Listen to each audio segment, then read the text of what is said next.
रामकली महला पहला। सिद्ध गोष्ठ। एको सतगुर प्रसाद। सिद्ध सभा कर आसन बैठे, संत सभा जयकारो। तिस आज्ञा रहरास हमारी, साचा अपर अपारो। मस्तक काट तरी तिस आज्ञा, तन मन आज्ञा देओ। नानक संत मिलै सच पाइये, सहज पाए जस ल्यो। अर्थात सिद्ध सभा में आसन लगाकर बैठ गए हैं और इस सभा में प्रभु की जय जयकार हो रही है।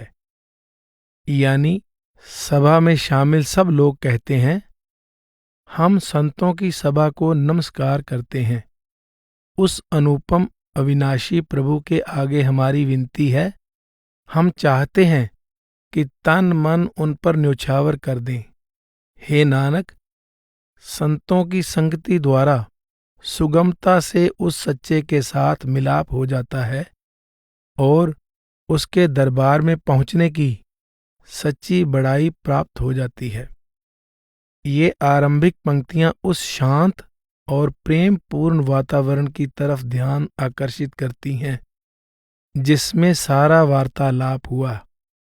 इन पंक्तियों में प्रभु और संतों की महिमा की गई है और साथ ही यह भाव भी दृढ़ करवाया गया है कि संत सद्गुरु की शरण द्वारा सुगमता से प्रभु के साथ मिलाप का गौरव प्राप्त हो जाता है। शेष गोष्ठी की 40 से अधिक पौड़ियों में अनेक बार गुरु, सद्गुरु और गुरुमुख की महिमा की गई है।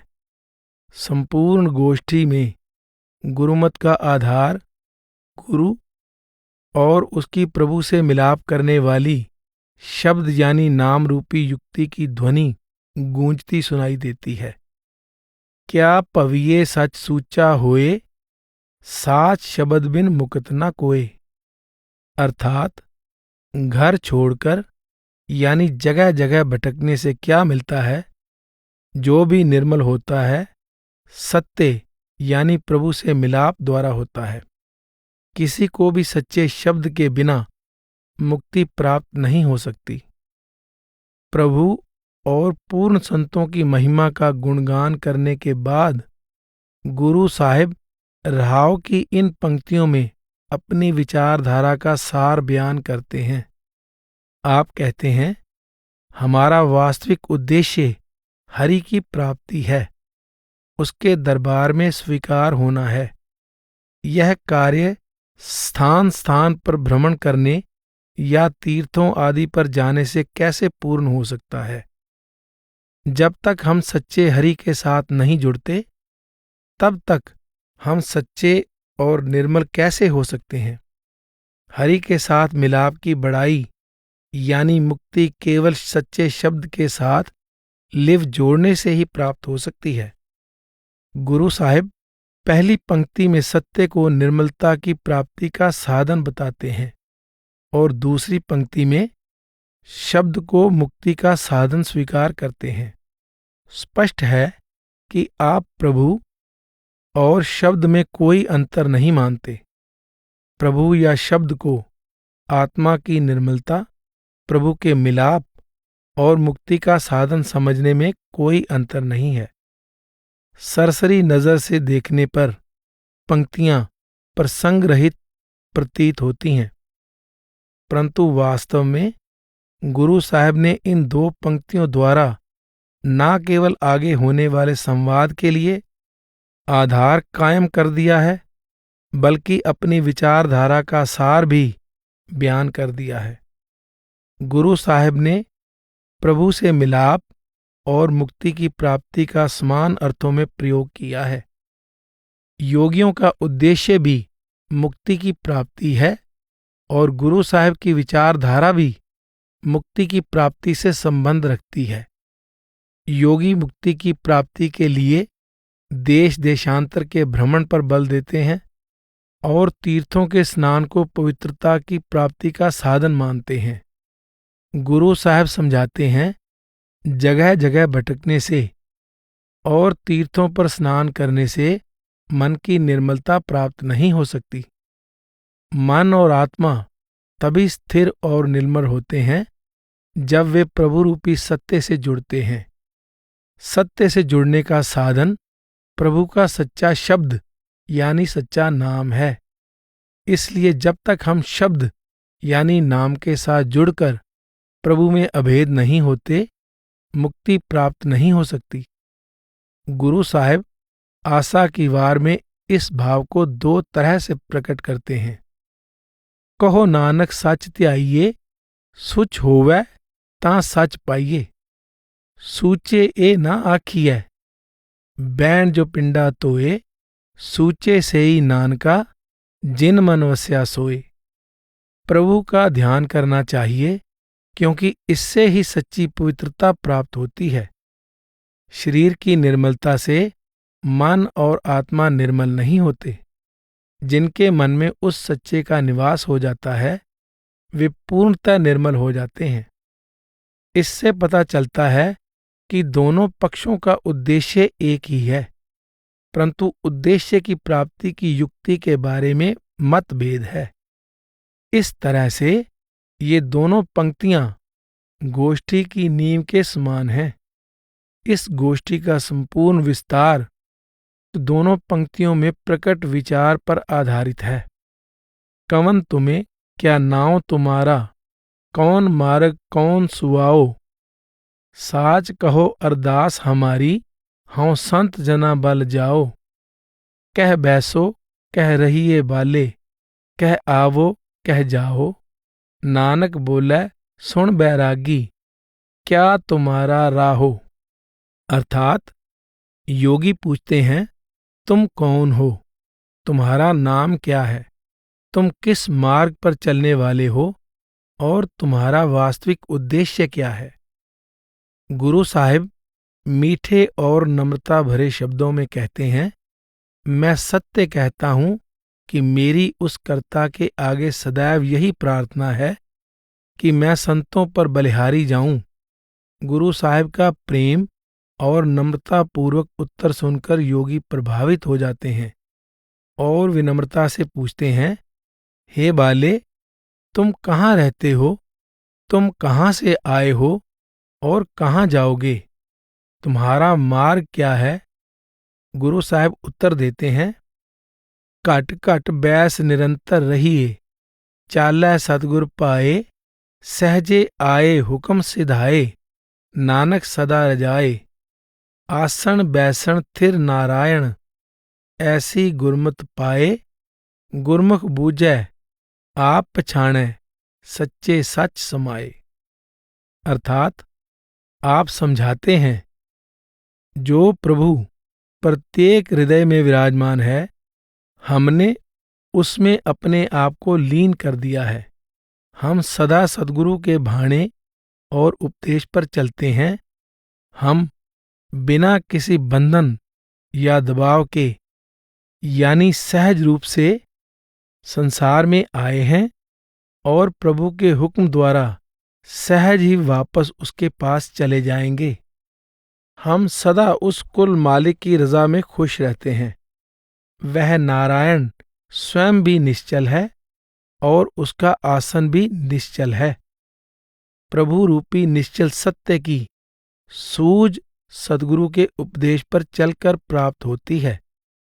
जो साधक गुरुमुखों की सहायता से अपने अस्तित्व की पहचान कर लेता है, वह उस प्रभु रूपी सत्य में समा जाता है।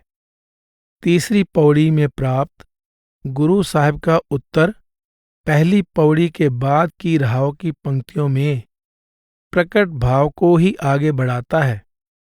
संपूर्ण गोष्ठी में इस पौड़ी का विशेष महत्व है। योगी गुरु साहब से उनके नाम, गांव आदि के बारे में पूछते हैं। गुरु साहब उत्तर देते हैं, कट कट बैस निरंतर रहिए, चालै सतगुर पाए। आप अपना असली स्वरूप अपनी आत्मा को मानते हैं। इसी प्रकार आप मायामय संसार को नहीं, प्रभु के धाम को वास्तविक निज घर स्वीकार करते हैं। सहजे आए हुक्म सिधाए, नानक सदा रजाए। गुरु साहिब बहुत सूक्ष्म ढंग से अपने वास्तविक स्वरूप और संसार में आने के अपने वास्तविक प्रयोजन की तरफ संकेत कर देते हैं। इस कथन से संकेत मिलता है कि गुरु साहिब कर्मों से बंधे हुए इस संसार में नहीं आए, बल्कि प्रभु के हुक्म से उस द्वारा सौंपे गए दिव्य कार्य की पूर्ति के लिए आए हैं और उस कार्य की पूर्ति के बाद निज घर वापस चले जाएंगे। आसन बैसन थिर नारायण, ऐसी गुरमत पाए, गुरमुख बूझै आप पछाणै, सच्चे सच समाए। आप कहते हैं कि हमारा वास्तविक ठिकाना उस निश्चल प्रभु में है। अभिप्राय यह है कि निसंदेह देखने में तो हम शरीर में हैं, परंतु हमारा ध्यान सदैव प्रभु में टिका रहता है। हम जिस प्रभु के भेजे हुए यहाँ आए हैं, उस द्वारा सौंपा हुआ कार्य करते हुए सद्गुरु के उपदेशानुसार अपने आत्मिक स्वरूप की पहचान द्वारा वापस उसमें ही समा जाएंगे। गुरु अर्जुन देव जी की वाणी है, जन्म मरण दोहू में नाही, जन पर उपकारी आए, जी दान दे भगति लायन, हारस्यों लैन मिलाए। साधारण जीव कर्मों से बंधे हुए संसार में आते हैं, लेकिन संत सद्गुरु प्रभु के हुक्म से दूसरे जीवों के कल्याण के लिए संसार में आते हैं। वे जीवों को प्रभु प्राप्ति का सच्चा मार्गदर्शन करके आवागमन के चक्कर से मुक्त कर देते हैं। दुनिया सागर दुत्तर कहिए, क्यों कर पाइए पारो, चरपट बोलै अवधु नानक, देहो सच्चा विचारो। आपे आखै आपे समझै, तिस क्या उत्तर दीजै, साच कहो तुम पार ग्रामी, तुझ क्या बैसन दीजै। अर्थात चरपट योगी गुरु साहिब से पूछते हैं, हे अवधूत नानक, यह कहा जाता है कि संसार रूपी सागर को पार करना बहुत कठिन है। इस संदर्भ में आप सच्चा विचार प्रकट करिए कि संसार रूपी सागर को कैसे पार किया जा सकता है। गुरु साहिब प्रेम पूर्वक उत्तर देते हैं, जो स्वयं ही ये प्रश्न करता है परंतु इस सत्य को समझता भी है कि संसार सागर को पार करना कठिन है, उसे और क्या उत्तर दिया जाए। गुरु साहिब कहते हैं, मैं सत्य कहता हूं कि तुम तो संसार सागर को पार कर चुके हो, फिर तुम्हें इसके बारे में समझाने की क्या आवश्यकता है। गुरु साहिब प्रश्न पूछने वाले योगी की बड़ाई करते हैं। आप नम्रतापूर्वक कहते हैं कि वास्तव में आपको मुझसे कुछ भी पूछने की आवश्यकता नहीं, फिर भी मैं संक्षेप में अपने विचार प्रकट कर देता हूं। जैसे जल मह कमल निरालम, मुरगाई नैसाणे, सुरत शब्द पवसागर तरिए, नानक नाम वखाणे। रहे एकांत एको मन वस्या, आशा माहे निरासो, अगम अगोचर देख दिखाए, नानक ताका दासो। अर्थात गुरु साहिब कहते हैं, कमल का फूल पानी में रहता हुआ भी उससे निर्लेप रहता है। मुर्गाबी पानी में रहती हुई भी अपने पंख भीगने नहीं देती। उसी प्रकार सूरत को अंदर प्रभु के शब्द के साथ जोड़कर जीवात्मा भवसागर से पार हो जाती है। हे सिद्धो, नाम का अभ्यास ही भवसागर से पार जाने का वास्तविक साधन है। गुरु साहिब समझाते हैं, भक्त के मन में भगवान इस तरह से बस जाना चाहिए कि वह संसार में रहता हुआ भी इसकी आशा तृष्णा से निर्लेप रहे। हम उनके दास हैं जो स्वयं अंदर से प्रभु का दर्शन करते हैं और दूसरों को भी उसका दर्शन करवाते हैं। जैसे जलमह कमल निरालम, मुरगाई नैसाणे, सुरत शब्द पवसागर तरिए, नानक नाम वखाणे।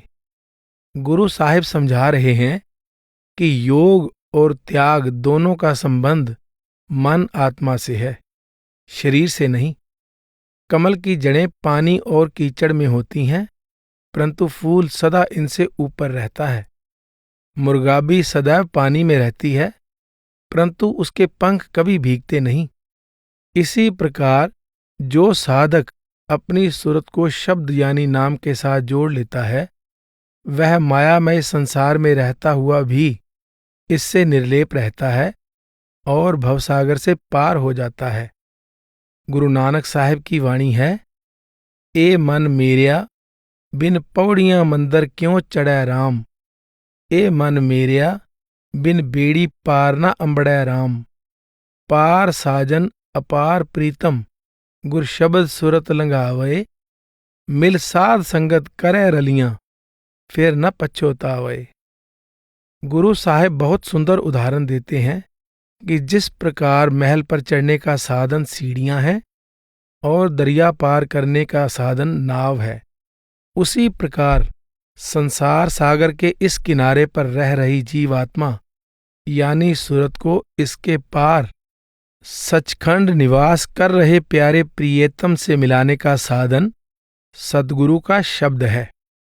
शब्द सचखंड से आ रहा है, इसलिए सुरत शब्द में लीन होकर सहज ही वियोग का सागर पार करके अपने प्रियतम के साथ मिलाप कर लेती है और लोक परलोक दोनों में सुखी हो जाती है। गुरु साहिब फरमाते हैं, साकत नर शब्द सुरत क्यों पाइये। शब्द सुरत बिन आइये जाइये। नानक गुरमुख मुकत परायण हर पूरा भाग मिलाया। आप सावधान करते हैं कि गुरमुख लोग सुरत को अंदर शब्द के साथ जोड़कर सच्ची मुक्ति प्राप्त कर लेते हैं, परंतु मनमुख सदैव आवागमन के दुखदायी चक्कर से बंधे रहते हैं। गुरु साहिब अपनी विचारधारा के इस महत्वपूर्ण पहलू पर प्रकाश डालते हैं कि सुरत को संसार से उपराम कर लेना ही सच्चा त्याग है और इसे शब्द द्वारा प्रभु के साथ जोड़ देना ही सच्चा योग है। आप समझाते हैं कि इससे कोई फर्क नहीं पड़ता कि हम संसार में रह रहे हैं या जंगल में। फर्क इस बात से पड़ता है कि हमारा मन कहाँ है और इसमें किसका प्रेम है। जिस हृदय में प्रभु का प्रेम समा जाता है, वह संसार के मोह से मुक्त हो जाता है। जो अंतर में शब्द के साथ जुड़ा हुआ है, वह माया में रहता हुआ भी इसकी आशा तृष्णा से निर्लेप है। वह सुरत को शब्द के साथ जोड़कर सहज रूप से भवसागर से पार हो जाता है। रह एकांत एको मन वस्या आशा माहे निरासो। गुरु साहिब योग में सिद्धि के लिए कुछ महत्वपूर्ण संकेत कर रहे हैं। आप कहते हैं, जंगलों में जाने या घर गृहस्थी के त्याग की आवश्यकता नहीं, बल्कि मन को संसार के मोह से निर्लेप रखने की आवश्यकता है। मन इस प्रकार प्रभु के प्रेम में सराबोर होना चाहिए कि इसमें संसार के मोह के लिए कोई स्थान ही ना रहे। आप समझा आए हैं कि जब सुरत शब्द में लीन हो जाती है, तो यह अपने आप ही शारीरिक और मायामय जगत के प्रभाव से मुक्त हो जाती है।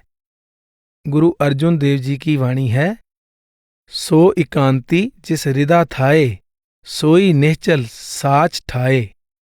आप समझाते हैं कि एकांत का संबंध शरीर के साथ नहीं, ध्यान या मन के साथ है।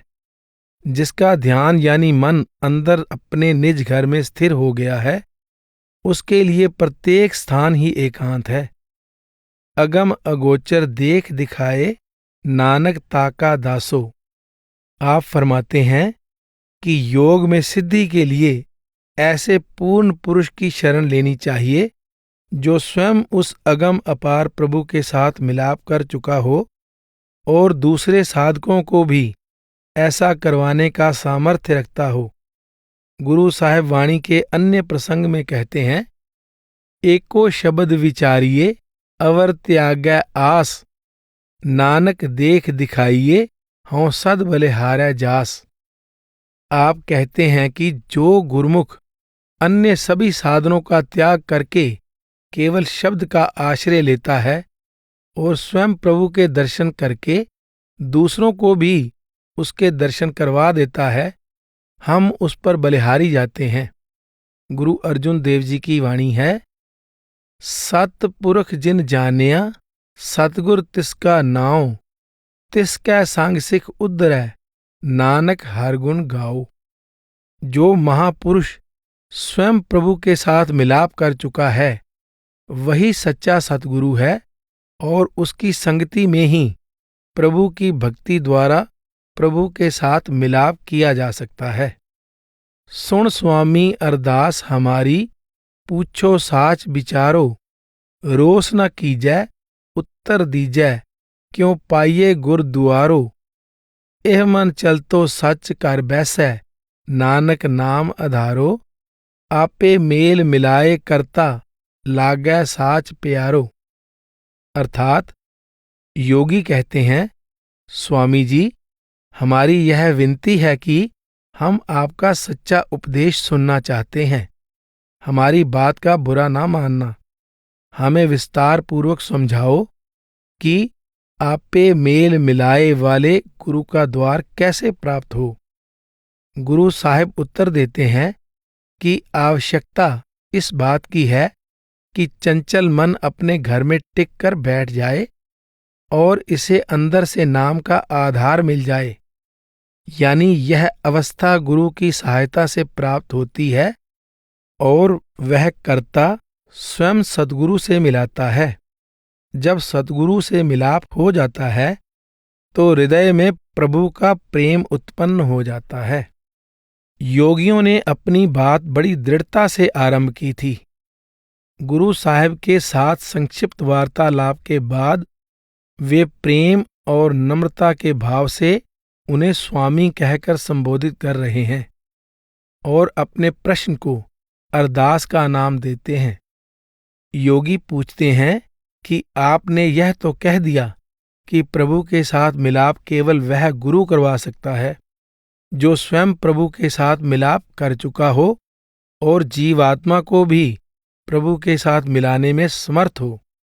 यह भी समझाओ कि ऐसे गुरु के साथ मिलाप कैसे हो। गुरु साहिब उत्तर देते हैं, 1. प्रभु रूपी सत्य के साथ मिलाप कराने वाले सतगुरु के साथ मिलाप भी प्रभु की दया मेहर से होता है। यदि जीव ऐसे पूर्ण पुरुष के साथ अपनी बल बुद्धि द्वारा मिलाप कर सकता तो प्रभु के साथ भी कर सकता। गुरु साहिब का भाव है कि पूर्ण सतगुरु का मिलाप जीव के अपने यत्न या बल बुद्धि पर नहीं बल्कि प्रभु की दया पर निर्भर है। 2. आप कहते हैं कि सतगुरु द्वारा जीव के अंदर प्रभु का प्रेम उत्पन्न होता है। सतगुरु द्वारा बख्शे गए नाम द्वारा मन वश में आ जाता है और प्रभु रूपी सत्य के साथ मिलाप हो जाता है। गुरु साहिब द्वारा समझाए गए साधन और मार्ग के बारे में सुनकर लोहारीपा नामक एक योगी अपने मन का संशय प्रकट करता हुआ कहता है, हाटी बाटी रह निराले, रूख बिरख उदियाने, कंद मूल आहारो खाइए, अवधु बोले ज्ञाने, तीरथ नाइये सुख फल पाइये, मैल न लागै काई, गोरख पूत लोहारीपा बोले, जोग जुगत बिदसाई। अर्थात लोहारीपा योगी अपने आप को गोरखनाथ का शिष्य बताता हुआ जोग जुगत बिदसाई का संकेत देता है। वह कहता है, हमें तो हमारे गुरु गोरखनाथ ने उपदेश दिया है कि योग की सिद्धि के लिए साधक को बस्ती ही नहीं, बस्तियों के मार्गों से भी दूर जंगलों में वृक्षों के नीचे निर्वाह करना चाहिए। उसे कंदमूल आदि पर गुजारा करना चाहिए। तीर्थ स्थानों पर जाकर स्नान करना चाहिए। इस प्रकार सुख की प्राप्ति होती है। यदि तीर्थों पर स्नान द्वारा शुद्ध हो जाएं, तो फिर मैल नहीं लगती। गोरखनाथ का शिष्य लोहारीपा योगी कहता है, कि यही योग की वास्तविक युक्ति है। हाटी बाटी नींद न आवे, पर कर चित न डोलाई, बिन नावे मन टेक न टिकई, नानक भूख न जाई। हाट पटन कर गुरु दिखाया, सहजे सच वापारो, खंडत निद्रा अल्प आहारंग, नानक तत् विचारो। अर्थात गुरु साहिब उत्तर देते हैं, हे योगी, आवश्यकता इस बात की है कि साधक इन मार्गों पर चलता हुआ अज्ञानता या गफलत की नींद में ना सो जाए। उसे चाहिए कि मन को पराये घर में ना जाने दे। नाम के बिना मन निश्चल नहीं होता और ना ही तृष्णा शांत होती है। गुरु साहिब समझाते हैं कि सद्गुरु ने मुझे वह वास्तविक दुकान, बाजार और घर दिखा दिया है जिसमें सहज अवस्था में पहुंचकर सत्य का व्यापार किया जा सकता है। सच्चा साधक कम सोता है, कम खाता है और सदैव प्रभु या नाम रूपी परम तत्व के विचार में मग्न रहता है। हाटी बाटी नींद न आवे, पर कर चित न डोलाई। यह पौड़ी अब तक हुए संवाद का खुलासा करती है और अगले संवाद के लिए आधार भी बनाती है।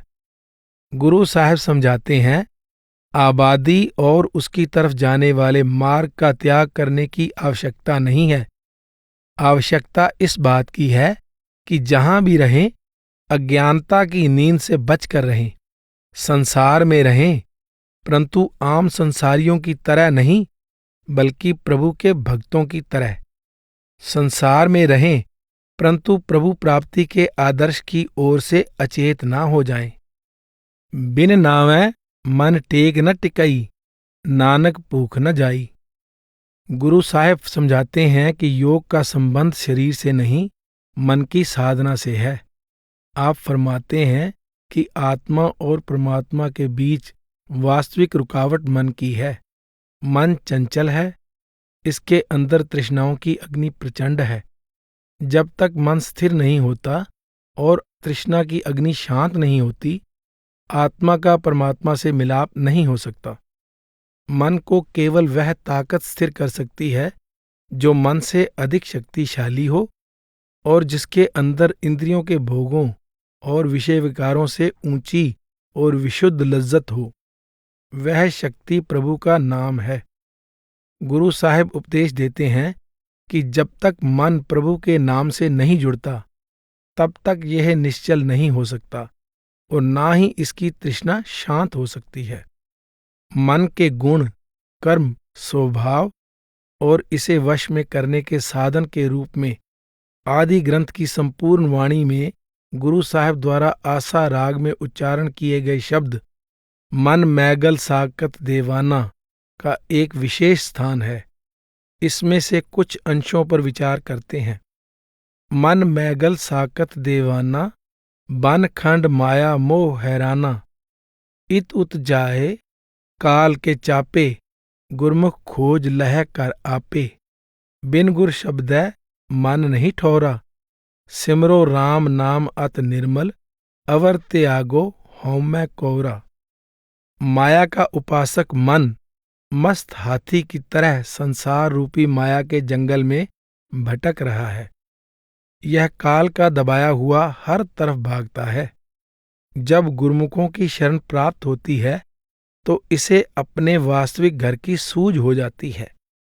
सतगुरु के शब्द से लिव जोड़े बिना मन कभी शांत नहीं हो सकता।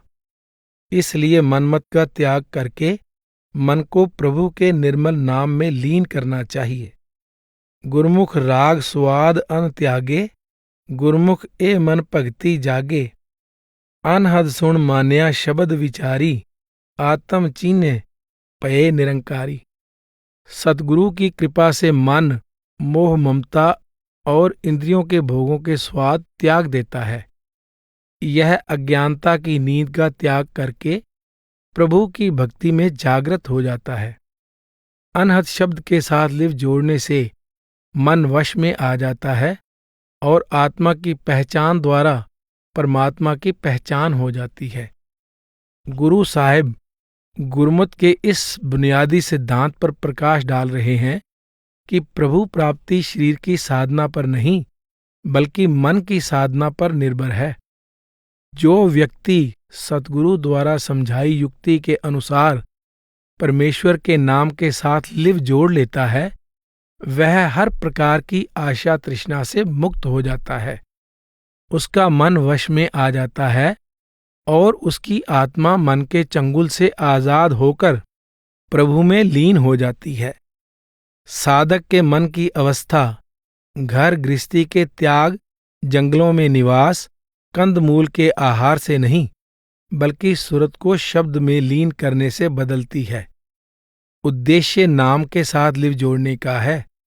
यह कार्य चाहे घर में रहते हुए कर लिया जाए या घर से बाहर रहते हुए, इससे कोई फर्क नहीं पड़ता।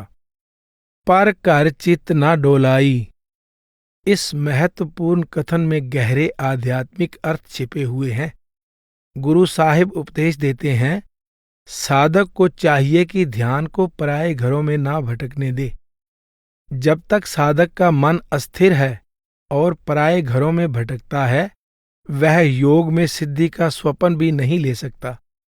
गुरु साहिब आगे कहते हैं, हाट पटन कर गुरु दिखाया, सहजे सच वापारो। जिस घर में बैठकर प्रभु की भक्ति यानी नाम के अभ्यास का सच्चा व्यापार किया जा सकता है, उसकी सूझ सतगुरु की कृपा से प्राप्त होती है। इस संदर्भ में अपने घर और पराये घर का अंतर समझना जरूरी है। गुरु साहिब का कथन है, 9 कर थापे थापण हारै, 10वें वासा अलख अपारै। प्रभु ने शरीर के 9 घर या 9 दरवाजे संसार के कार्य व्यवहार के लिए स्थापित किए हैं। उस अलख अगम प्रभु का निवास इनसे ऊपर 10वें घर यानी 10वें दरवाजे में है। आप फरमाते हैं, कर रहो रे मन मुगद इयाने, राम जपो अंतर्गत ध्याने। लालच छोड़ रचो अपरंपर, क्यों पावो मुक्त द्वारा है। ए मूर्ख मन, तू संसार का लोभ त्याग कर निज घर में टिक कर बैठ जा और ध्यान को अंतर्मुख करके प्रभु के नाम का सुमिरन कर, ताकि तुझे मुक्ति प्राप्त हो जाए। गुरु साहिब की वाणी है, भीतर कोट गुफा कर जाई, 9 कर थापे हुक्म रजाई। 10वें पुरख अलेख अपारी, आपे अलख लखाएंदा। प्रभु ने अपने हुक्म से शरीर रूपी गुफा के 10 दरवाजे बनाए हैं। 9 दरवाजे, 2 आंखें, 2 कान, 2 नाक के छिद्र, मुंह और मल मूत्र के 2 स्थान बाहर की तरफ खुलते हैं। 10वां घर जिसमें वह अलख अगम प्रभु निवास कर रहा है, इनसे ऊपर है। 9 द्वारों के जरिए मन और आत्मा ऊपर से नीचे और अंदर से बाहर जाते हैं तथा सारे संसार में फैल जाते हैं। मन और आत्मा की असली बैठक अंदर आंखों से ऊपर है। 9 द्वारों को पराया घर कहा गया है। आंखों से ऊपर 10वें दरवाजे को मन और आत्मा का वास्तविक घर या निज घर कहा गया है। गुरु साहिब समझाते हैं कि जब तक मन और आत्मा अंदर अपने वास्तविक घर में स्थिर नहीं होते, तब तक उनका शब्द यानी नाम के साथ मिलाप नहीं हो सकता।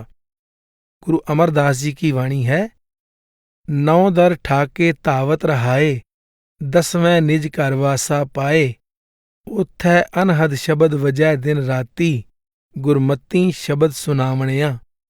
साधक को चाहिए कि 9 द्वारों में फैले ध्यान को अंदर आंखों से ऊपर स्थिर करे।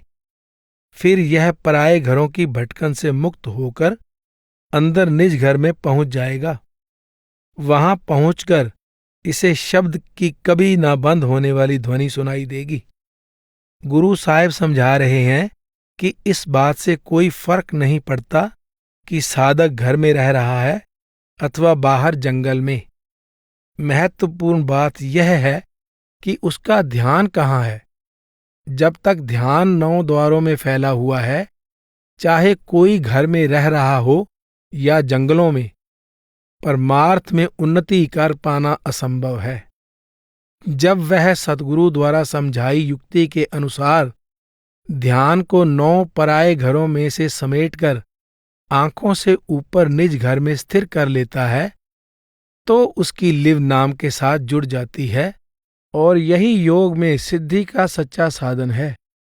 खंडत निद्रा अल्प आहारंग नानक तत् विचारो। आप परमार्थ में सफलता के इच्छुक साधक को खाने और सोने में संयम रखने का उपदेश देते हैं। गुरु साहिब आसा की वार की 7वीं पौड़ी में फरमाते हैं, सेव कीती संतोखी जिन्नी सच्चो सच ते आया, ओनी मंदै पैर न रखेओ कर सुकृत धर्म कमाया। ओनी दुनिया तोड़े बंधना अन्न पानी थोड़ा खाया, तू बख्शीसी अगला नित देवै चढ़ै सवाया, वड्याई वड्डा पाया। गुरु गोबिंद सिंह राग रामकली के एक शब्द में योगियों को सच्चे योग की युक्ति समझाते हैं। आप फरमाते हैं, अल्प आहार सुलभ सी निंद्रा, दया छिमा तन प्रीत, सील संतोख सदा निर्बाहबो, वैभो त्रिगुण अतीत। आप उपदेश देते हैं कि जो साधक कम खाता है, कम सोता है, दया, क्षमा, संयम, संतोष और प्रेम के गुण धारण करता है, वह तीनों गुणों से ऊपर उठ जाता है। गुरु साहिब फरमाते हैं कि गृहस्थी के त्याग और कंदमूल खाने का कोई महत्व नहीं है। वास्तविक महत्व कम खाने, कम सोने और ध्यान को सदैव परम तत्व के विचार में रखने का है। वास्तविक बढ़ाई संयम में रहकर जीवन निर्वाह करते हुए सदैव प्रभु की भक्ति में लगे रहने की है। आपने इसके साथ ही तत्व विचारों का उपदेश दिया है, जिसका अर्थ प्रभु रूपी परम तत्व का ज्ञान प्राप्त करना है। गुरु साहिब एक अन्य प्रसंग में फरमाते हैं, जिस बिसरिए जम जोहन लागै, सब सुख जाहे दुखां फुन आगै, राम नाम जप गुरमुख जियड़े, एह परम तत्व विचारा है। उस प्रभु रूपी परम तत्व को विसारने पर हम यम की पकड़ में आ जाते हैं, दुखों का आक्रमण हो जाता है और सुख पंख लगाकर उड़ जाते हैं। सद्गुरु की शिक्षा के अनुसार राम नाम का सुमिरन करना चाहिए, और यही उस परम तत्व की भक्ति का वास्तविक साधन है। गुरु साहिब फरमाते हैं, सच तीर्थ नावो हर गुण गावो, तत्व विचारो हर लिव लावो, अंत काल जम जोह न साकै, हर बोलो राम प्यारा है। मेरे प्यारे, प्रभु भक्ति के सच्चे तीर्थ में स्नान करो, हरि के साथ लिव जोड़कर परम तत्व के बारे में विचार करो, ताकि यमों की मार से छुटकारा मिल जाए। दर्शन पेख करो जोगिंद्रा, मुद्रा चोली खिंथा, 12 अंतर एक सरेवो, खट दर्शन एक पंथा। इन विद मन समझाइए पुरखा, बाहड़ चोट न खाइए, नानक बोलै गुरमुख बूझै, जोग जुगत इव पाइए। अर्थात योगी गुरु साहब से कहते हैं, हे योगीश्वर, तुम योगियों वाला भेष धारण कर लो। तुम योगियों की तरह कानों में मुंदराएं डाल लो, गले में झोला डाल लो और बैठने के लिए गोदड़ी ले लो। तुम योगियों के 12 संप्रदायों में से एक को धारण कर लो और 6 प्रकार के भेषों में से एक भेष धारण कर लो। हे महापुरुष, यदि आप इस प्रकार मन को वश में कर लें तो काल की चोट नहीं खानी पड़ेगी। गुरु साहिब कहते हैं, योग की युक्ति केवल गुरु द्वारा ही जानी जा सकती है।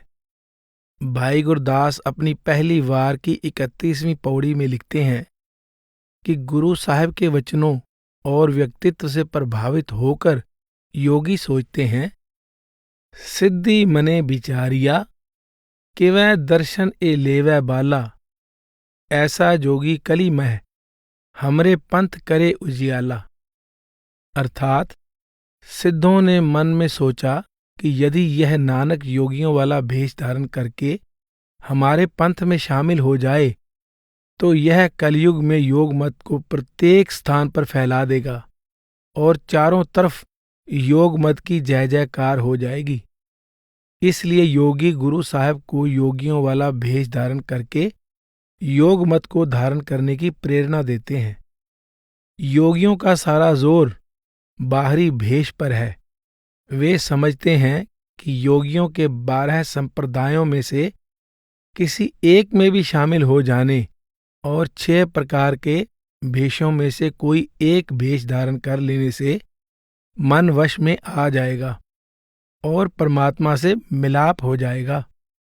गुरु साहिब योगियों को प्रेम पूर्वक समझाते हैं कि योग में सिद्धि का आधार कोई विशेष संप्रदाय या भेष ना होकर पूर्ण संत सद्गुरु की युक्ति के अनुसार आध्यात्मिक अभ्यास करना है। गुरु साहिब अगली पौड़ी में पूरे सतगुरु द्वारा समझाई सच्चे योग की युक्ति पर प्रकाश डालते हैं।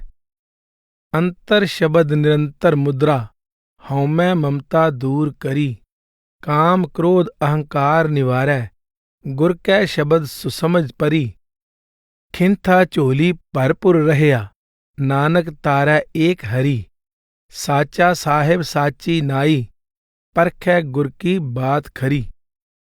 अर्थात गुरु साहब कहते हैं कि हे योगियों, हमारे अंदर शब्द का निरंतर प्रवाह चल रहा है। हमने अहंकार और ममता को दूर कर दिया है।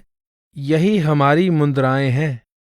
हमने काम, क्रोध, अहंकार आदि विकारों का नाश कर दिया है। सद्गुरु के शब्द द्वारा सच्ची सूझ प्राप्त हुई है। उस हरि को सर्वव्यापक देखना और मुक्तिदाता समझना हमारी गोदड़ी है। प्रभु सच्चा है, उसकी महिमा भी सच्ची है। गुरु के उपदेश पर चलकर इस सत्य की परख की जा सकती है। अंतर शब्द निरंतर मुद्रा, हौमै ममता दूर करी, काम क्रोध अहंकार निवारै, गुर कै शब्द सो समझ परी। गुरु साहब ने पिछली पौड़ी की अंतिम पंक्ति में समझाया था कि सच्चे योग की युक्ति का ज्ञान गुरु द्वारा होता है। आप उसी भाव को विस्तार पूर्वक समझाते हुए कहते हैं कि हम किसी विशेष प्रकार के बाहरी भेष पर विश्वास नहीं करते। हमारे लिए अंतर में शब्द की निरंतर चल रही धारा के साथ ध्यान जोड़ना अत्यधिक महत्वपूर्ण है। कोई बाहरी विशेष वेशभूषा धारण करने के बजाय सद्गुरु के उपदेशानुसार शब्द साधना आवश्यक है। इससे मोह, ममता, अहंकार, विषय विकार आदि दूर हो जाते हैं। खिंथा चोली भरपुर रहया, नानक तारै एक हरि, साचा साहेब साची नाई, परखै गुर की बात खरी। गुरु साहिब समझाते हैं कि उस सर्वव्यापक प्रभु के कर्ता, रक्षक, प्रतिपालक और मुक्तिदाता होने में विश्वास रखना ही हमारी गोदड़ी और झोली है। आपका भाव है कि हमें किसी दूसरे से भिक्षा मांगने की आवश्यकता नहीं।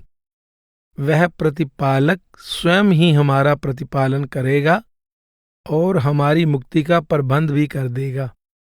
आप कहते हैं कि जो सेवक सद्गुरु के उपदेशानुसार सच्चे साहिब की सच्ची भक्ति में लग जाता है, उसे किसी बाहरी प्रमाण की आवश्यकता नहीं पड़ती। उसे अंदर से ही सद्गुरु के उपदेश की सच्चाई का प्रमाण मिल जाता है। बाहरी भेषों, चिन्हों और पूजा के बाहरी साधनों की वास्तविकता और प्रभु की सच्ची भक्ति के अंतर्मुख साधन का महत्व समझने के लिए गुरु नानक साहिब का सूही राग का शब्द जोग न खिंथा जोग न डंडै विशेष ध्यान देने योग्य है। जोग न खिंथा जोग न डंडै, जोग न पसम चढ़ाइए, जोग न मुंदी मूंड मुंडाइए, जोग न सिंगी वाइये, अंजन माहे निरंजन रहिए, जोग जुगत इव पाइये। गुरु साहिब समझाते हैं कि गुदड़ी पहन लेने से, हाथ में डंडा पकड़ लेने से, शरीर पर भस्म लगा लेने से, कानों में मुंद्राएं पहन लेने से, सिर मुंडवा लेने या सिंगी बजाने से योग में सिद्धि नहीं मिल जाती। योग में सिद्धि के लिए साधक को माया में रहते हुए उससे निर्लेप रहने की युक्ति आनी चाहिए। प्रत्येक धर्म के अपने अपने धार्मिक भेष या चिन्ह हैं। सतगुरु के उपदेशानुसार लिव को अंदर शब्द के साथ जोड़ने का साधन प्रत्येक धर्म के प्रत्येक साधन के लिए समान है। आध्यात्मिक उन्नति उस साधन के अनुसार रूहानी अभ्यास करने से होती है, एक को छोड़कर दूसरा भेष धारण करने से नहीं। गुरु साहिब ने विशेष भेषों या चिन्हों का ना तो समर्थन किया है और ना ही विरोध। आपने गुरमत के अनुसार शब्द की अंतर्मुख साधना का महत्व समझाने पर अधिक बल दिया है। ऊंधो खप्पर, पंचभूत टोपी, काया कड़ासन मन जागोटी, सत संतोख संयम है नाल, नानक गुरमुख नाम समाल। अर्थात गुरु साहिब कहते हैं, विषय विकारों की तरफ से मुंह मोड़ चुका मन हमारा खप्पर यानी भिक्षा पात्र है और हमने 5 तत्वों के सतोगुणी अंश की टोपी पहनी हुई है। काया यानी शरीर को वश में करके संयम में रखना ही हमारा मृगछाला रूपी आसन है और मन का सदैव वश में रखना हमारी लंगोटी है। सत्य, संतोष और संयम हमारे साथ हैं। हमने गुरुमुखों के उपदेशानुसार नाम को धारण किया हुआ है। ऊंधो खप्पर, योगी भिक्षा मांगने के लिए खप्पर हाथ में रखते हैं। गुरु साहिब योगियों के बाहरी भेष के चिन्हों को मुख्य रखते हुए अपनी बात आगे बढ़ाते हुए कहते हैं कि हमने अपने मन को विषय विकारों की ओर से हटाकर इसका रुख बाहर से अंदर की तरफ तथा नीचे से ऊपर की तरफ कर दिया है। आप कहते हैं कि हम प्रत्येक द्वार पर भिक्षा मांगने नहीं जाते। आपका कथन है, गुरपीर सदाए मंगण जाए, ताकै मूल न लगिए पाए, काल खाए किछ हत्थों दे, नानक राह पछाणै से। आप कहते हैं कि सच्चे परमार्थ की अगुवाई करने वाला ना केवल स्वयं हक हलाल की कमाई पर निर्वाह करता है, बल्कि अपनी कमाई का कुछ हिस्सा संगत में भी बांटता है। गुरु अर्जुन देव जी का कथन है, उद्यम करेंदियां जियो तू, कमावंदियां सुख पुंज, त्याएंदियां तू प्रभु मिल, नानक उतरी चिंत। आप स्वार्थ और परमार्थ दोनों में सफलता के लिए उद्यम और पुरुषार्थ का प्रयोग करके प्रभु भक्ति द्वारा प्रभु के साथ मिलाप करने का उपदेश देते हैं। पंचभू टोपी, पंचभू का अर्थ है 5 तत्व, आकाश, वायु, अग्नि, पानी और धरती का सात्विक अंश। गुरु साहिब समझा रहे हैं कि योग साधना किसी खास किस्म की टोपी की मोहताज नहीं है। वास्तविक आवश्यकता मायामय आकर्षण उत्पन्न करने वाले और विषयों विकारों का कारण बनने वाले तत्वों को वश में करने की है। काया कड़ासन मन जागोटी। गुरु साहिब कहते हैं, हम शरीर को संयम में रखते हैं और मन को कभी अविद्या और अज्ञानता की नींद में नहीं सोने देते। गुरु साहिब इंद्रियों के दमन द्वारा नहीं, संयम में रहते हुए मनोवृत्ति को सुधारने का उपदेश देते हैं। गुरु साहिब रामकली राग के एक शब्द में योगियों को संबोधित करते हुए कहते हैं, सहज जगोटा बंधन ते छूटा, काम क्रोध गुर शब्दी लूटा। हे योगी, तू सतगुरु के उपदेश पर अमल करके सहज अवस्था की लंगोटी बांध ले। इससे विषय विकारों का नाश हो जाएगा और आवागमन के बंधन से छुटकारा मिल जाएगा। सत संतोख संयम है नाल, नानक गुरमुख नाम समाल। गुरु साहिब फरमाते हैं, हम सत्य, संतोष और संयम धारण करते हुए सतगुरु के उपदेशानुसार नाम के साथ लिव जोड़कर रखते हैं। गुरु अमरदास जी का कथन है, गुरमुख मन मेरे नाम समाल, सदा निभ है चल्लै तेरा नाल। हे मेरे मन, तू गुरु के उपदेशानुसार नाम के साथ लिव जोड़। लोक परलोक में साथ निभाने वाली एकमात्र वस्तु प्रभु का नाम है। गुरु साहिब ने 10वीं और 11वीं पौड़ी में योगियों द्वारा 9वीं पौड़ी में प्रकट किए गए योग मत के स्वरूप के उत्तर में अपने विचार प्रकट किए हैं। गुरु साहिब बार बार बाहरी चिन्हों और कर्मकांडों की ओर से मुंह मोड़कर आचरण की निर्मलता धारण करते हुए लिव को सतगुरु के उपदेशानुसार शब्द यानी नाम के साथ जोड़ने पर बल देते हैं। गुरु साहिब ने जपजी की 28 से 31 4 पौड़ियां योगियों को संबोधित करके लिखी हैं। आप 28वीं पौड़ी में फरमाते हैं, मुंदा संतोख सरम पत चोली, त्यान की करय विपूत, खिंथा काल कुआरी काया, जुगत डंडा प्रतीत, आई पंथी सगल जमाती, मन जीतै जग जीत, आदेश तिसै आदेश, आद अनील अनाद अनाहत, जुग जुग एको वेश। गुरु साहिब बाहरी भेष का निषेध किए बिना एक तरफ निर्मल रहने का उपदेश देते हैं तो दूसरी तरफ मन इंद्रियों को वश में करके शब्द या नाम के साथ जोड़कर प्रभु में समाने का उपदेश देते हैं। गुरु साहिब समझाते हैं कि योग का वास्तविक अर्थ परमात्मा से बिछुड़ी आत्मा को पुनः परमात्मा से मिलाना है। योग शरीर का नहीं, आत्मा का धर्म है। तुम शरीर की साधना तक ही सीमित ना रहो। कानों में कुंडल या मुद्राएं तो 5 साल की बच्ची भी डाल सकती है। हाथ में भिक्षा पात्र लेकर तो भिखारी भी भीख मांगते हैं। गले में गुदड़ी तो कोई भी पहन सकता है। हाथ में डंडा तो 5 साल का बालक भी पकड़ सकता है। शरीर पर विभूति लगाना कोई कठिन कार्य नहीं है। शंख, घंटा या सिंगी तो कोई भी बजा सकता है। भंडारे में बांटा जाने वाला भोजन तो कोई भी बांट और खा सकता है। हे सिद्धो, तुम सदाचार की पवित्रता और मन की निर्मलता धारण करते हुए प्रभु के नाम द्वारा उससे मिलाप करने का सफर तय करो। कवन सो गुप्ता, कवन सो मुक्ता, कवन सो अंतर बाहर जुगता, कवन सो आवे, कवन सो जाए, कवन सो त्रिपवन रहे असमाए। अर्थात गुरु साहिब के कथन को सुनकर योगी जानबूझकर कठिन प्रश्न पूछते हैं। गुप्त कौन है और मुक्त कौन है? वह कौन है जो अंदर बाहर जुड़ा हुआ है? जो आता है वह कौन है? जो जाता है वह कौन है? और जो तीनों लोकों में समाया हुआ है वह कौन है?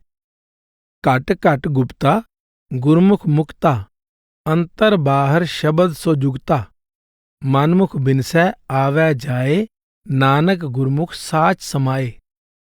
अर्थात गुरु साहिब उत्तर देते हैं, वह प्रभु घट घट में समाया हुआ है परंतु गुप्त है। उस प्रभु के साथ अपनी लिव जोड़ चुका गुरमुख मुक्त है। जो अंदर और बाहर व्याप्त शब्द में लीन हो चुका है वही सत्य से जुड़ा हुआ है। मनमुख बार बार जन्म लेता और मरता है, आवागमन के चक्कर से बंधा रहता है। गुरमुख सच्चे प्रभु में समाकर उसका रूप हो जाता है। गुरु साहिब कहते हैं कि वर्तमान अवस्था में प्रभु सर्वव्यापक होने के बावजूद कहीं भी दिखाई नहीं देता। वह हर घट में समाया हुआ है और जीव के अंदर है, परंतु जीव उसके दर्शन नहीं कर सकता। जो व्यक्ति मन के पीछे लगा रहता है वह सदैव अज्ञानता का शिकार रहता है। वह प्रभु के साथ मिलाप नहीं कर सकता और सदा आवागमन के चक्कर से बंधा रहता है। इसके विपरीत जो भाग्यशाली जीव सतगुरु के उपदेशानुसार शब्द के साथ लिव जोड़ लेता है, उसे अंदर और बाहर हर जगह प्रभु का प्रकाश दिखाई देने लगता है। ऐसा गुरमुख शब्द के अभ्यास द्वारा सदा के लिए प्रभु में समा जाता है।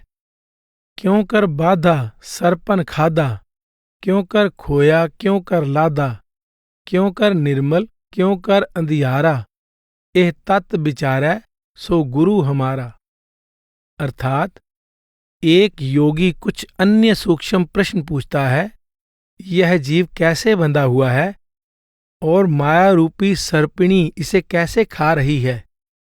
जीव का सत्य रूपी अमूल्य रत्न कैसे खो गया और कैसे मिल गया। जीव निर्मल कैसे होता है, यह अज्ञानता के अंधकार में क्यों फंसा रहता है।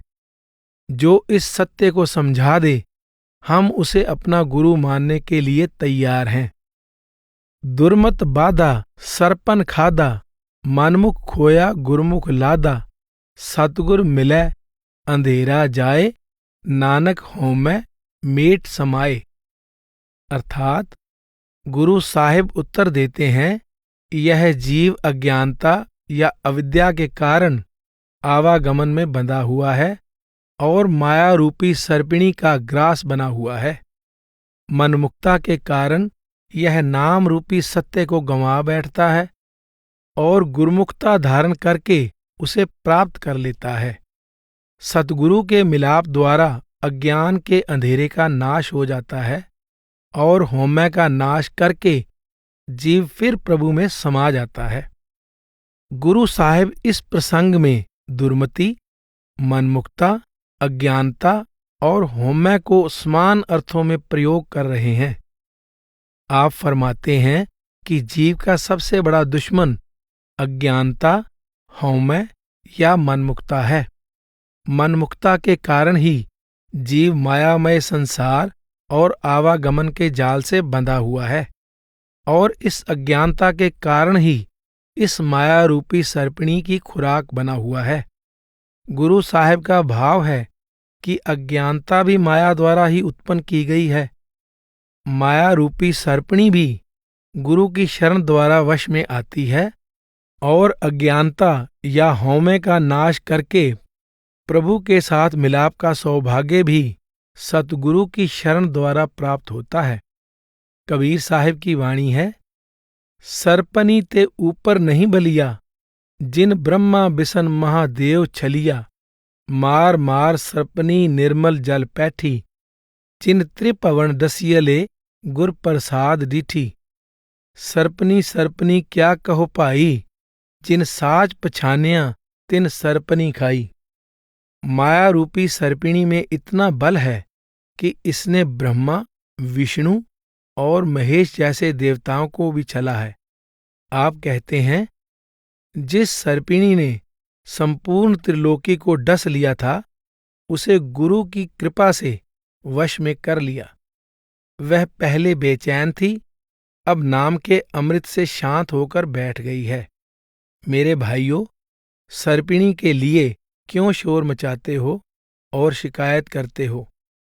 जो कोई गुरु की संगति द्वारा सत्य यानी नाम यानी प्रभु को पहचान लेता है, वह इस सर्पिणी को खा जाता है। सुन्न निरंतर दीजै बंध, उड्डै न हंसा पड़ै न कंध, सहज गुफा कर जाणै साचा, नानक साचे भावै साचा। अर्थात गुरु साहिब आगे कहते हैं, ध्यान को सुन्न मंडल में निश्चल कर दिया जाए तो आत्मा रूपी हंस की भटकन समाप्त हो जाती है और शरीर भी स्थिर हो जाता है। जो साधक सहज गुफा रूपी निज घर में पहुंच जाता है, उसे प्रभु की सूझ हो जाती है। जो साधक प्रभु को अच्छा लगने लगता है, वह भी उसकी तरह सच्चा यानी अविनाशी हो जाता है। इस पौड़ी में 3 महत्वपूर्ण सैद्धांतिक और साधनामयी संकेत हैं। 1. उडै न हंसा पड़ै न कंध। गुरु साहब समझाते हैं कि जब ध्यान शून्य मंडल में स्थिर हो जाता है तो मन भी निश्चल हो जाता है और शरीर भी स्थिर हो जाता है। आप रामकली राग के एक शब्द में योगियों को संबोधित करते हुए कहते हैं, पुगत नाम गुर शब्द विचारी, अस्थिर कंद जपै निरंकारी। हे योगी, जब तू सद्गुरु के उपदेशानुसार ध्यान को निरंकार के शब्द के साथ जोड़ लेगा तो शरीर रूपी दीवार स्थिर हो जाएगी। 2. सुन निरंतर दीजै बंद। 3. सहज गुफा कर जाणै साचा। योग मत में शून्य के विषय में अनेक प्रकार के विचार प्रचलित हैं। गुरु साहिब ने सिद्धों द्वारा पूछे गए प्रश्नों के उत्तर में 51 से 53 तक की पौड़ियों पर इस विषय पर चर्चा की है। यहाँ निरंतर शून्य, सहज शून्य और सहज गुफा आदि द्वारा यह भाव प्रकट करने का प्रयत्न किया गया है कि साधक को त्रिलोकी पार करके सचखंड, चौथी शून्य या सहज शून्य में पहुंचने का प्रयत्न करना चाहिए, ताकि वह कर्म और फल तथा उससे उत्पन्न होने वाले आवागमन के चक्कर से सदा के लिए मुक्त हो जाए। गुरु साहिब ने चौथी शून्य को चौथा पद भी कहा है। आपका कथन है, जत सत संयम हृदय समाए, चौथे पद को जे मन पति आए। यदि सूरत चौथे पद में स्थिर हो जाए तो हृदय में अनेक प्रकार के शुभ गुणों का निवास हो जाता है। गुरु अमरदास जी की वाणी है, त्रय गुणा विच सहज न पाइए, त्रय गुण परम पुलाए, पढ़िए गुणिए क्या कथिए, जा मुंढो कुत्था जाए। चौथे पद में सहज है, गुरमुख पल्लै पाए, निर्गुण नाम निधान है, सहजे सोजी होए। गुरु साहिबान ने चौथी शून्य या चौथे पद को सहज गुफा भी कहा है। गुरु अर्जुन देव जी की वाणी है, अनहद वाजै सहज सुहेला, शबद आनंद करे सद केला, सहज गुफा महताड़ी लाई, आसन ऊंच सवार्या जियो। जो सहज गुफा के सर्वोच्च स्थान पर समाधि लगा लेता है वह सहज अवस्था का अधिकारी बन जाता है। उसकी सूरत सदा अनहद शब्द में आनंद मग्न रहती है। नानक साचे भावै साचा। गुरु साहिब उपदेश देते हैं कि प्रभु के साथ मिलाप की सर्वोच्च अवस्था उसकी दया से प्राप्त होती है। गुरु साहिब अलग अलग ढंग से योनियों को बार बार यह प्रभाव दृढ़ कराने का प्रयत्न करते हैं कि प्रभु से मिलाप तभी होगा जब मन स्थिर हो जाए और आत्मा आंतरिक मंडलों को पार करके प्रभु के घर पहुंच जाए। किस कारण ग्रह तज्यो उदासी, किस कारण ए पेख निवासी, किस वक्कर के तुम वणजारे, क्यों कर साथ लंघावो पारे। अर्थात योगी प्रश्न करते हैं, हे नानक, यदि योग में सफलता के लिए घर गृहस्थी के त्याग और योगियों वाला भेष धारण करना आवश्यक नहीं, तो आपने घर गृहस्थी का त्याग क्यों किया तथा योगियों वाला भेष क्यों धारण किया? आप किस सौदे के व्यापारी हो और आप अपनी संगत को भवजल से पार कैसे लेकर जाओगे? गुरमुख खोजत पये उदासी, दर्शन कै ताई पेख निवासी, साच वक्खर के हम वणजारे, नानक गुरमुख उतरस पारे। अर्थात गुरु साहिब उत्तर देते हैं, हम गुरमुखों की खोज में घर गृहस्थी का त्याग करके उदासी यानी यात्री हुए थे और उनके दर्शनों के लिए उदासियों वाला भेष धारण किया था। हम नाम रूपी सच्चे सौदे के व्यापारी हैं और जो कोई गुरमुखों द्वारा बताए मार्ग पर चलता है भवसागर से पार हो जाता है। गुरमुख खोजत पये उदासी, दर्शन कै ताई पेख निवासी। गुरु साहिब समझाते हैं कि हमने प्रभु के प्यारों की खोज में घर गृहस्थी का त्याग करके उदासियों का भेष धारण किया है तथा उनके दर्शन करना ही हमारा वास्तविक उद्देश्य है। साच वक्खर के हम वणजारे। आप फरमाते हैं कि हम नाम यानी शब्द रूपी सच्चे पदार्थ के सौदागर हैं। आप वाणी के एक अन्य प्रसंग में कहते हैं, मन मह माणक लाल नाम रतन पदार्थ हीर, सच वक्खर तन नाम है घट घट गहर गंभीर, नानक गुरमुख पाइये दया करे हर हीर। नाम ही सच्चा धन है, नाम ही वह अनमोल हीरा है जो प्रत्येक घट में समाया हुआ है। जब प्रभु की कृपा से सतगुरु की शरण प्राप्त हो जाती है, तब अंदर से उस अनमोल धन या हीरे की प्राप्ति हो जाती है। गुरु अर्जुन देव जी उपदेश देते हैं, जिस वक्खर को लैन तू आया, राम नाम संतन कर पाया, तज अभिमान लेहो मन मोल, राम नाम हृदय महतोल, लाद खेप संतय संग चाल, अवर त्याग बिख्या जंजाल, तन तन कह सब कोय, मुख ऊजल हर दर गै सोए, नानक गुरमुख उतरस पारे। योगियों ने प्रश्न किया था कि आप अपनी संगत का भवसागर से कैसे उद्धार करोगे। गुरु साहिब उत्तर देते हैं, भवसागर से उद्धार केवल गुरुमुखों की दया से होता है। आप वाणी के अन्य प्रसंग में फरमाते हैं, ऐसे जन विरले संसारे, गुर शब्द विचारै रह निरारे, आप तरह संगत कुल तारै, तिन सफल जन्म जग आया। जो पूर्ण पुरुष सदैव शब्द का अभ्यास करते हैं, वे स्वयं भी भवसागर से पार हो जाते हैं और उनकी संगत भी उनके उपदेशानुसार शब्द का अभ्यास करते हुए भवसागर से पार हो जाती है। कित बिद पुरखा जन्म वटाया, काहे को तुझ एह मन लाया, कित बिद आशा मनसा खाई, कित बिद जोत निरंतर पाई, बिन दंता क्यों खाइए सार, नानक साचा करो विचार। अर्थात योगी प्रश्न करते हैं, हे महापुरुष, आपने अपना जन्म कैसे बदला है, आप जीवन में परिवर्तन कैसे लाए, आपने अपना मन किसके साथ जोड़ा, आपने आशा मनसा को किस तरह मिटाया, इच्छा तृष्णा का नाश कैसे किया, आपको प्रभु की सदा एक रस रहने वाली ज्योति कैसे प्राप्त हुई, बिना दांतों के लोहा कैसे खाया जा सकता है। हे नानक, इसके बारे में सच्चा विचार प्रकट करिए।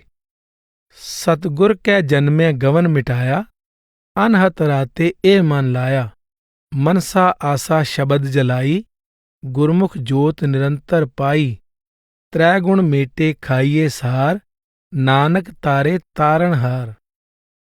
अर्थात गुरु साहिब उत्तर देते हैं, जब सतगुरु के घर में जन्म लिया तो आवागमन का नाश हो गया, अपना मन अनहद शब्द के साथ जोड़ दिया, शब्द द्वारा आशा मनसा को जला दिया, सतगुरु द्वारा प्रभु की अखंड ज्योति प्राप्त हो गई। इस प्रकार 3 गुणों को समाप्त यानी पार करके माया का लोहा चबाया जा सकता है। वह प्रभु स्वयं जीव का भवसागर से उद्धार करता है। सतगुर कै जन्मै गवन मिटाया, अनहत राते ए मन लाया। गुरु साहिब समझा रहे हैं कि आवागमन से मुक्ति प्राप्त करने के लिए सतगुरु की शरण जरूरी है। शिष्य खुद सतगुरु की शरण नहीं लेता, बल्कि सतगुरु उसे अपनी शरण में लेता है। गुरु और शिष्य का संबंध शिष्य की इच्छा पर नहीं, सतगुरु की रजा पर निर्भर है। शिष्य खुद भवसागर से पार नहीं होता, बल्कि सतगुरु उसे भवसागर से पार लेकर जाता है। यही कारण है कि संतों ने सतगुरु से उपदेश या दीक्षा प्राप्त होने को जीव का आत्मिक जन्म स्वीकार किया है। सतगुरु की शरण में आने से पहले शिष्य का मन सांसारिक शक्लों और पदार्थों में लिप्त होता है। सतगुरु उसकी लिव अनहद शब्द के साथ जोड़ देते हैं।